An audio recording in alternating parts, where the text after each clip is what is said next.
पर्वत के समान अटल हो जाता है। एकादशी का महत्व, अंदर ही ऐसा ध्यान करते हैं कि एकादशी का महत्व है। समस्त पाप नष्ट हो जाते हैं। जो देव उठने का रात्रि को जागरण करते हैं, उनकी बीती हुई तथा आने वाली 10,000 पीढ़ियां विष्णु लोक में जाकर के वास करती हैं और नरक में अनेक दुखों को भोगते हुए विष्णु लोक में जाकर के सुख भोगते हैं। ब्रह्म इत्यादि महान पाप भी प्रबोध में एकादशी का व्रत करने से भूल जाते हैं।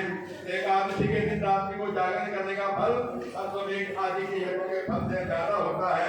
समस्त तीर्थों में जाने तथा गौ स्वर्ण भूमि आदि के दान का फल कार्तिक मास के शुक्ल पक्ष की प्रबोध एकादशी के रात्रि के जागरण के फल के बराबर है। इस संसार में जितने भी तीर्थ हैं तथा जितने भी तीर्थों की आचरण की जा सकती है, वह सब प्रबोध एकादशी का व्रत करने वाले के घर में रहते हैं।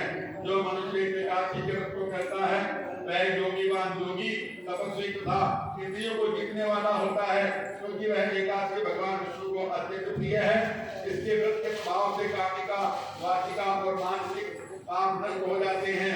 इस एकादशी के जो भगवान की प्राप्ति के लिए दान तप होम यज्ञ आदि करते हैं, उन्हें अक्षय पुण्य मिलता है। प्रबोधनी का दिन भगवान की पूजा करने से बाल यौवन और वृद्धावस्था के समस्त पाप नष्ट हो जाते हैं। इस एकादशी की रात्रि को जागरण करने का फल चंद्र सूर्य ग्रहण के समय स्नान करने के फल से 1000 गुना ज्यादा होता है। मनुष्य जन्म से लेकर जो पुण्य करता है वह पुण्य प्रबोधनी एकादशी के व्रत के पुण्य के सामने व्यर्थ है। इसलिए हे नारद, तुमको भी विधि पूर्वक विष्णु भगवान की पूजा करनी चाहिए। जो मनुष्य कार्तिक मास में धर्म परायण होकर के अन्य व्यक्तियों का अन्न नहीं खाते हैं, उन्हें चंद्रायण का फल मिलता है। कार्तिक मास में भगवान दान आदि से प्रसन्न नहीं होते, जितने शास्त्रों की कथा सुनने से प्रसन्न होते हैं। कार्तिक मास में जो मनुष्य भगवान की कथा को थोड़ा बहुत पढ़ते या सुनते हैं, उन्हें 100 गौ के दान का फल मिलता है। मनुष्य अपने कल्याण के लिए विष्णु भगवान की कथा सुनते हैं, वे अपने कुटुंब का उद्धार करके 1000 गौदान का फल पाते हैं। जो मनुष्य प्रबोधनी एकादशी के दिन विष्णु की कथा सुनते हैं, उन्हें 7 दीप के दान का फल मिलता है। जो विष्णु की भक्ति पूर्वक कथा सुनते हैं और कथा बांटने वाले ब्राह्मण का यथाचित पूजा करते हैं तथा उसे संतुष्ट करते हैं, वे उत्तम लोक को जाते हैं। इस पर नारद जी ने कहा कि हे ब्रह्मा जी, अब आप एकादशी के व्रत का विधान कहिए और कैसा व्रत करने से कौन सा पुण्य मिलता है वह भी समझाइए। ब्रह्मा जी बोले कि नारद जी, इस एकादशी के दिन मनुष्य को ब्रह्म मुहूर्त में उठना चाहिए और नदी तालाब कुआं आदि पर स्नान करके व्रत का नियम ग्रहण करना चाहिए। उस समय भगवान से विनय करनी चाहिए कि हे भगवान, आज मैं निराहार रहूंगा और दूसरे दिन भोजन करूंगा, इसलिए आप मेरी रक्षा करें। इस प्रकार विनय करके भगवान की पूजा करनी चाहिए। उस रात्रि को भगवान के समीप गीत नृत्य वाले तथा कथा आदि से व्यतीत करना चाहिए। प्रबोधनी का कपटता को त्याग कर बहुत से पुष्प फल अगर धूप आदि से भगवान की आराधना करनी चाहिए।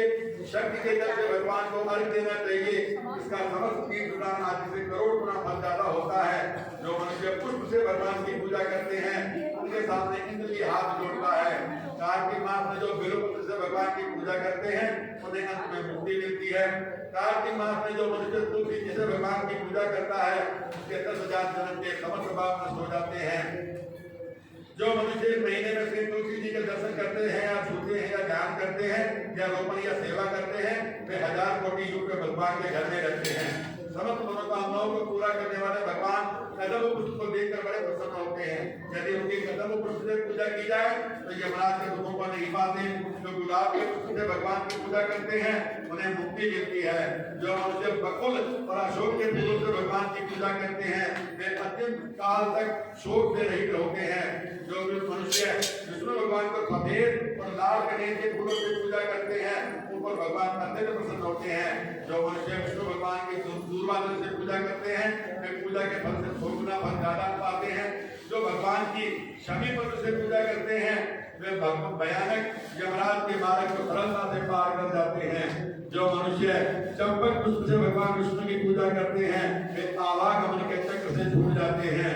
जो मनुष्य स्वर्ण का बना हुआ केतकी पुष्प भगवान पर चढ़ाते हैं, उनके करोड़ जन्म के पाप नष्ट हो जाते हैं।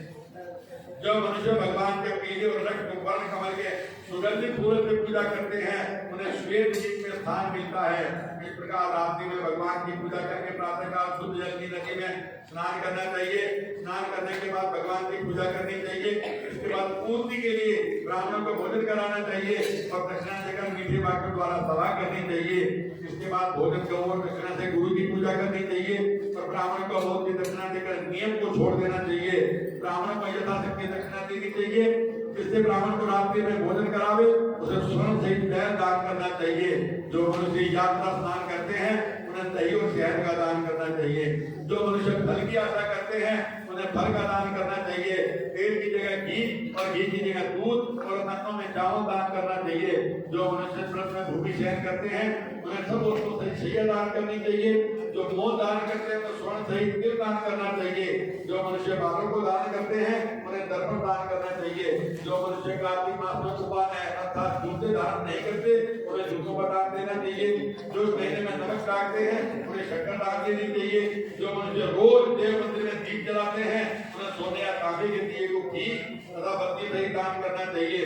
जो मनुष्य चातुर्मास्य व्रत में किसी वस्तु को त्याग देते हैं उनको उस दिन से पुनः ग्रहण करना चाहिए। जो मनुष्य प्रबोधनी एकादशी के दिन विधि पूर्वक व्रत करते हैं उन्हें बड़ा सुख मिलता है और अंत में वो स्वर्ग में जाते हैं। जो मनुष्य चातुर्मास व्रत को बिना किसी विघ्न के पूरा कर देते हैं उन्हें फिर दोबारा जन्म नहीं मिलता। जिन मनुष्य का व्रत खंडित हो जाता है वह नरक हो जाते हैं।